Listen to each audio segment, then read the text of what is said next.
All right, so today we're diving into some pretty murky waters with the 2012 Benghazi attack Oh, yeah. and all the controversy Feels so much controversy. that still surrounds it, and especially like Hillary Clinton's role in it all. Yeah, I mean, it's amazing how Benghazi is still such a hot topic all these years later. Right. And the sources you've brought to the table really focus on criticisms of Clinton and what she did and said back then. Yeah. We're talking accusations of perjury, claims of withheld evidence, Wow. and even some pretty raw reactions from people who were actually there in Benghazi when it all went down. Yeah, it's a lot to unpack. It is. But that's why we do these deep dives. Absolutely. So let's rewind a bit and set the stage for people who might need a refresher. Yeah. The Benghazi attack took place on September 11th, 2012. That's right. It was an attack on the U.S. consulate in Benghazi, Libya, and it ended tragically with the deaths of 4 Americans, Right. including Ambassador J. Christopher Stevens. And of course, immediately it became this huge political flashpoint with so much scrutiny on the security at the consulate and just the whole government response. Yeah, and one of the things that has really stuck around from the aftermath of this is a statement that Hillary Clinton made during a Senate hearing. That what difference does it make? Comment. Yeah, it's a comment that's been picked apart endlessly. Oh, sure. To really get the weight of it, I think we got to look at the context, right? Right. So Clinton, who was Secretary of State at the time, was being grilled, like really intensely questioned about the administration's actions before the attack. And I think in a moment of just pure frustration, she let those words slip out. Right. And for her critics, that phrase, those few words, became kind of a rallying cry. Yeah. Like they saw it as callous, dismissive of the lives that were lost. Right. And it almost became a symbol for a lack of accountability. Exactly. And it really fed into this existing distrust that people had about the government's explanations of Benghazi. Yeah. It was like a spark that ignited this bigger fire.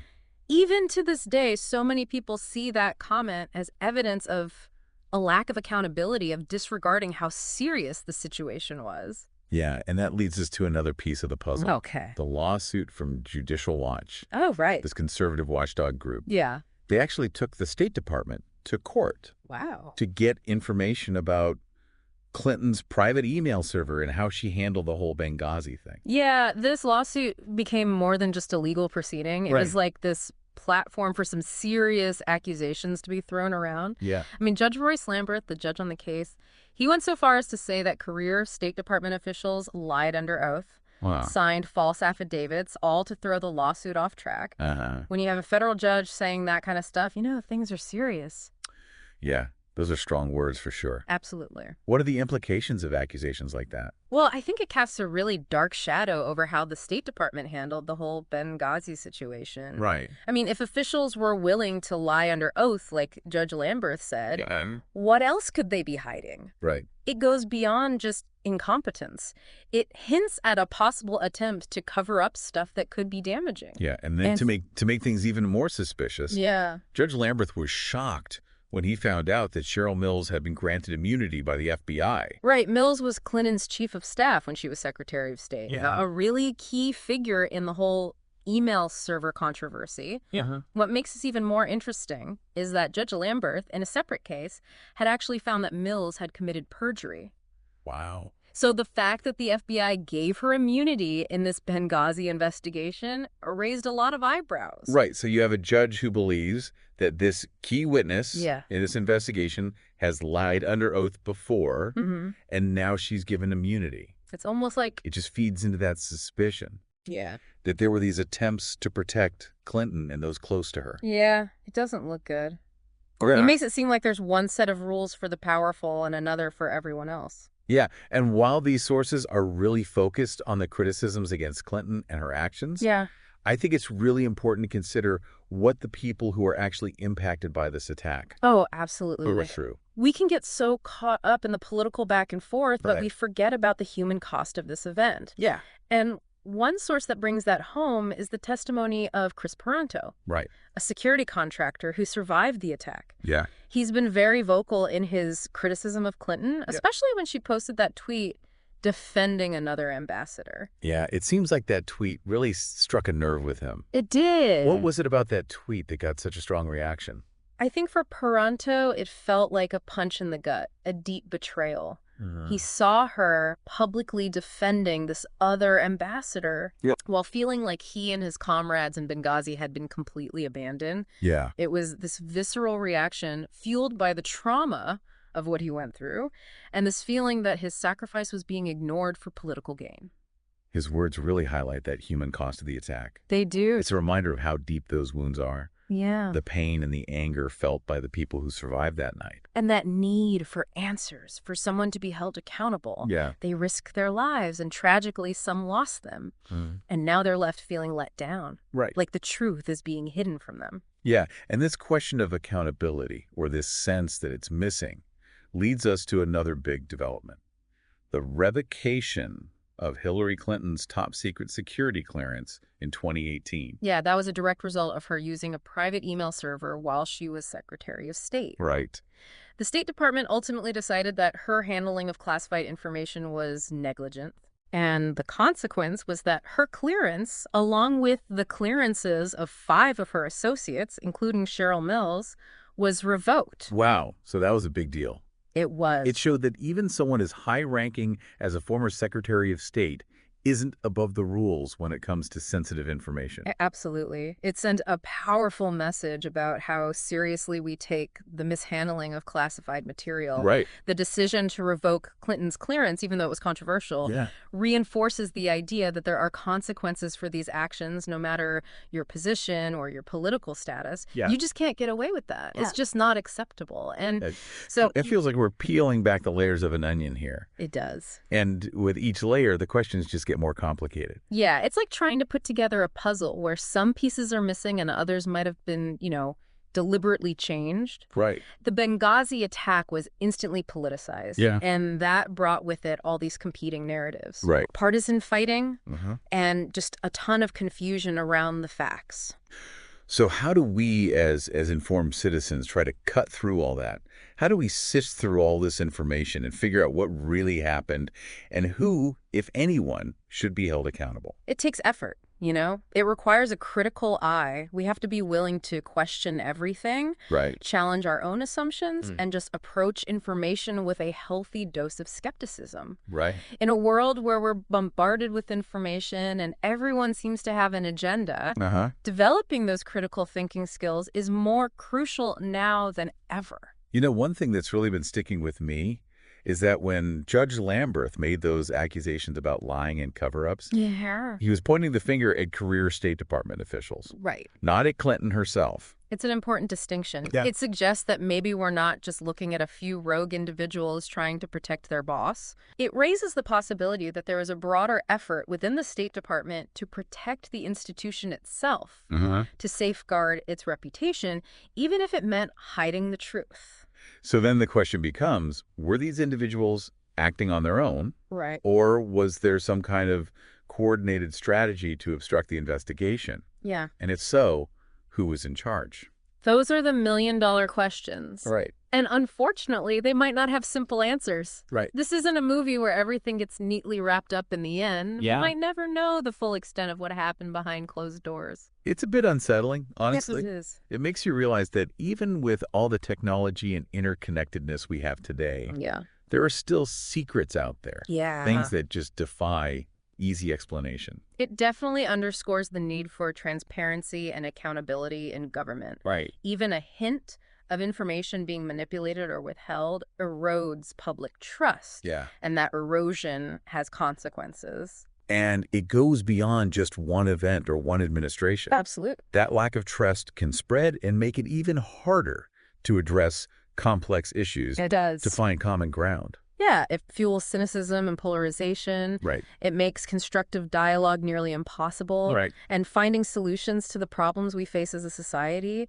becomes even more difficult. But let's think about this from the perspective of the intelligence community for a second. Okay. They play a key role in what happened in and around Benghazi. Oh, yeah. The intelligence community, they add another layer of complexity to all of this. Right. The work they do is naturally secretive. Right. They deal with classified information, protected sources. Yeah. And there's this constant balancing act between keeping things secret and the public's right to know. Right. And in the case of Benghazi, yeah, there were these conflicting assessments about the attack itself. Right. Disagreements about the motivations behind it Yeah. and the role of terrorist groups. Absolutely. And those conflicting assessments created a lot of confusion, Yeah. which was perfect for conspiracy theories to take hold. Right. Some people saw those differences as proof of a cover-up, while others saw as just a natural part of trying to understand a chaotic and complex situation as it was unfolding.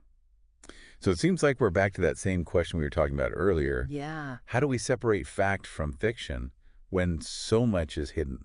It's tough, no doubt about it. Yeah. We have to work with the information we have, but we also need to be aware of its limitations and potential biases. Yeah. It takes discernment, critical thinking, and the understanding that we might never have all the answers. Right. As we've been digging into these investigations and all these accusations, it really makes me think about the people who were there in Benghazi. Yeah. Like, what happens to them when the cameras go away Right. and the politicians move on to the next scandal? It's so important to remember them. Their stories and their trauma often get lost in all the political noise. This isn't about scoring political points for them. Right. It's about the friends and colleagues they lost. Yeah. The scars they carry from that night. And the ongoing fight for answers and justice. We've talked about Chris Paranto and how critical he is of Clinton. Yeah. You could just hear the pain and anger in his words. Absolutely. Clearly for him, and I imagine for many others, those wounds from that night haven't healed. Paranto's experience is just one piece of this much bigger story. Right. You have other survivors, family members of those who died. Yeah. People who were part of the response effort. They each carry their own burden of grief, frustration, and unanswered questions. Makes you think about the long-term impact of something like this. It does. Not just for the people directly involved, Yeah. but for the country as a whole. That's a really good point. Yeah. Events like Benghazi can really shake our sense of security as individuals and as a nation. Yeah. They can erode our trust in institutions and leave us feeling vulnerable. And when those events get tangled up in political battles and accusations of cover-ups, it makes healing and moving forward so much harder. It feels like we end up with more questions than answers. That's true. That's often how it is with these complex events. Yeah. They rarely fit into a simple story. Right. But the questions themselves are valuable. Yeah. They make us face hard truths, examine our biases, Yeah. and grapple with how complicated the world really is. So where do we go from here? What are the big takeaways for our listeners trying to make sense of all of this? I think the most important thing to remember is that the Benghazi attack was a tragedy that killed American citizens. Yeah. We have to honor their sacrifice Right. and acknowledge the pain and suffering of those they left behind. Absolutely. There's Can't different- forget that. And beyond that, I think it's so important to approach this topic with a critical and discerning mind. Yeah, Don't just accept any one narrative at face value. right. Think about where the information is coming from. Weigh the evidence. Right. And be open to challenging your own assumptions. Yeah. Exactly. There are multiple perspectives at play here. Yeah. And each one offers a piece of the puzzle. By putting those perspectives together, we can get a more complete understanding of what happened and why. And maybe most importantly, Yeah. let's not forget the human cost of this. No. Beyond all the political maneuvering and the media frenzy are real people whose lives were changed forever by that night. Absolutely. Their stories deserve to be heard and remembered. Well said. Yeah. So as you keep exploring this issue, remember to approach it with empathy, Right. critical thinking, Yeah. and a commitment to finding the truth, even if it's hard to find. That's a great place to end. It is. Thanks for joining me for this deep dive. It's been quite a journey, to say the least. And for those of you listening, Keep digging. keep asking those tough questions, keep looking for information, and keep having those thoughtful discussions. It's easy to get lost in all the details of these investigations, Yeah. but we can't lose sight of the human impact of what happened in Benghazi. Right. Exactly. I mean, it's a tragedy. Yeah. American lives were lost. We have to honor their sacrifice and acknowledge the pain and suffering of the families they left behind. Absolutely. Yeah. We can't forget that. Yeah. And we have to approach this topic with a critical and discerning mind. Yes. We can't just accept any one narrative at face value. We have to look at it from different angles. Yeah. Consider where the information is coming from. Yeah. Weigh the evidence. Yeah. And be willing to challenge your own assumptions. Absolutely. I mean, there are multiple perspectives here. Right. And each one gives us a piece of the puzzle.